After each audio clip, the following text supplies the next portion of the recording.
ఈ వీడియోలో మనం కుట్టుకున్న ఫుల్ఫీ హ్యాండ్స్ని బాడీకి ఎలా జాయిన్ చేయాలనేది చూపిస్తున్నాను చూడండి. ముందు మనం జాకెట్ని ఫ్లాట్గా వేసుకున్న తర్వాత మనం కుట్టిన హ్యాండ్ పార్ట్ అసలు పార్టుని మనం బాడీ అసలు పార్ట్కి చూపిస్తూ చూడండి. రెండు అసలు పార్ట్లే ఉండాలి. లైనింగ్లు అన్నది పైకి వచ్చింది, అదేమో బాడీకి కిందకు వచ్చింది.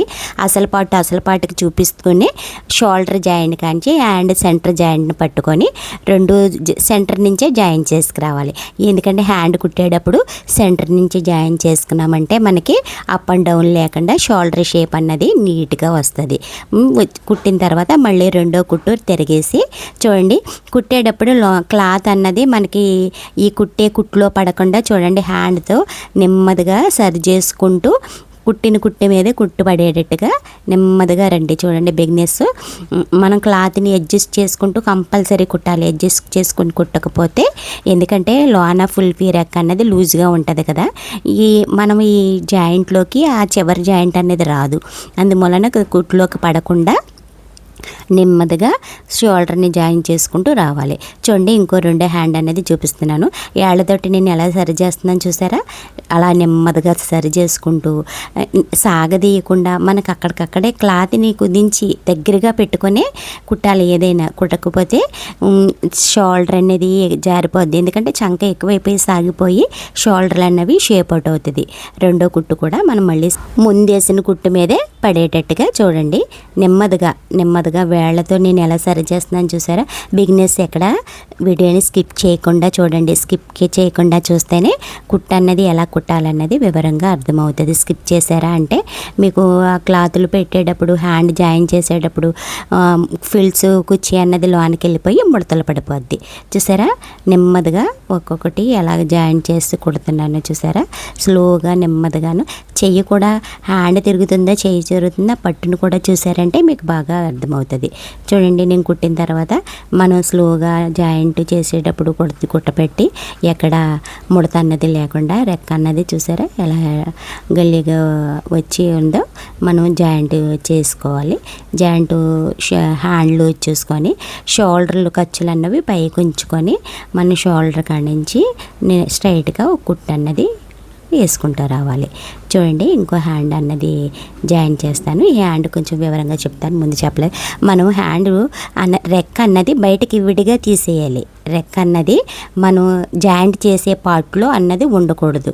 ఓన్లీ మనం కుట్టిన హాఫ్ హ్యాండ్ని మట్టుకనే అందులో పెట్టుకోవాలి. రెక్క అన్నది అందులోకి జాయింట్లోకి వెళ్ళకూడదు. చూసారు మళ్ళీ వివరంగా చూస్తున్నా. రెక్క అన్నది విడిగా వదిలేసాను. ఓన్లీ కుట్టిన హాఫ్ హ్యాండ్ని మట్టుకే జాయింట్లో పెట్టాలి. రెక్క అన్నది జాయింట్లోకి రాకూడదు. ఆ రెక్కను విడిగా వదిలేసి జాయిన్ చేస్తేనే మనకి చూడండి నీకు మళ్ళీ వివరంగా చూపిస్తాను. నేను ఇందాక ఫస్ట్ ఇది జాయిన్ చేసేటప్పుడు సరిగ్గా చూపించడం అవ్వలేదని మనం ఓన్లీ హాఫ్ హ్యాండ్ని మట్టిగా జాయింట్లోకి పెట్టుకోవాలి. రెక్క అన్నది బయటికి చూడండి బయటికి కూడా కనిపిస్తుంది. లాగేసి ఓన్లీ హాఫ్ హ్యాండ్ జాయింటే పెట్టుకోవాలి. ఇప్పటిదాకా నా ఛానల్ ఎవరైనా సబ్స్క్రైబ్ చేయకపోతే సబ్స్క్రైబ్ చేయండి, బెల్ ఐకాన్ నొక్కండి, నన్ను సపోర్ట్ చేయండి. ముందు మీకు కటింగ్ స్టిచ్చింగ్ వీడియోలు అన్నవి మోడల్స్ అన్నవి అప్లోడ్ చేస్తూ ఉంటాను. చూడండి జాయిన్ చేసేటప్పుడు ఏ పార్టుకు ఆ పార్టు అంటే ఫ్రంట్కి ఉక్సులు పట్టి వైపు తాళ్ళు వైపు మార్క్ చేసుకొని మనం ఆది జాకెట్ ప్రకారంగా మార్క్ చేసుకొని జాయిన్ చేసుకుంటే షేప్ అన్నది మనకి ఫినిషింగ్ కరెక్ట్గా నీట్గా వస్తుంది. చూసారా జాయిన్ చేసిన తర్వాత మీకు మళ్ళీ తిరిగేసి చూపిస్తున్నాను కుట్టిన షేప్ అనేది ఎంత నీట్గా వచ్చిందో. ఎందుకంటే ఆ రెక్క మనం జాయింట్లోకి వేయకపోతేనే ఆ షేప్ అనేది వస్తుంది. బిగినెస్ కంపల్సరీ గుర్తుపెట్టుకోండి. ఒక జాయింట్లోకి రెక్క షేప్ అన్నది జాయింట్లోకి వేయకూడదు. ఓన్లీ మన హాఫ్ హ్యాండ్ మట్టికే కుట్టుకుంటూ రావాలి. అప్పుడు అన్నది మనకి ఈ ఫుల్ఫీ హ్యాండ్స్ షేప్ అనేది వస్తుంది. ఎందుకంటే మనకి ఆల్రెడీ శంఖ అప్పు వరకు మనం కుర్చీల్లో పెట్టిన వరకు ఇది రెక్క వెళ్ళిపోయింది. అందువలన మనకి ఇంకా జాయింట్లోకి అది అవసరం ఉండదు. చూసారా కుట్టిన తర్వాత జాయింట్ చేసిన తర్వాత ఎంత షేప్ అనేది ఎంత నీట్గా వచ్చిందో. నెక్ మోడల్ కూడా నీట్గా కోణం షేప్ చూసారా ఎంత నీట్గా వచ్చిందో అన్నది లోనికి పెట్టకపోవడంతో మనకి ఆ కోణం అనేది వస్తుంది. ఫుల్ హ్యాండ్స్ స్టిచ్చింగ్లో మెయిన్ పాయింట్ ఏంటనేది మనం హ్యాండ్ జాయిన్ చేసేటప్పుడు ఓన్లీ రెక్క షేప్ అన్నది జాయింట్లోకి వెళ్ళకూడదు, ఓన్లీ హాఫ్ హ్యాండ్ మట్టుకే జాయింట్లోకి వెళ్తాలి.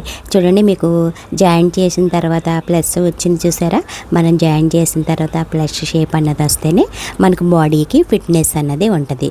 మీకు వేరే వీడియోలో జాయింట్ కటింగ్ స్టిచ్చింగ్ అన్నది వేరే వీడియోలో అప్లోడ్ చేస్తాను. ఓకే, చూడండి నేను కుట్టిన జాకెట్ మోడలు ఎలా ఉన్నది, లేస్ అని ఎంత నీట్గా ఫినిషింగ్ వేసానో, జాయింట్ అది ఎంత నీట్గా వచ్చిందో. మీరు ప్రతి పాయింట్ వీడియోకి స్కిప్ చేయకుండా నేను కుట్టే విధానాన్ని అబ్జర్వ్ చేస్తూ కుడితే మీకు బిగినర్స్కి కుట్టు అనేది ఫినిషింగ్ అన్నది నీట్గా వస్తుంది.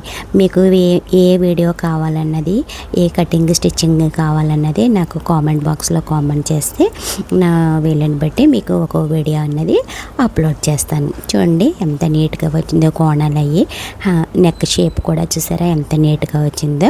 ఓకే ఫ్రెండ్స్, వీడియో నచ్చితే లైక్ చేయండి, షేర్ చేయండి, సబ్స్క్రైబ్ చేయండి, బెల్ ఐకాన్ నొక్కండి.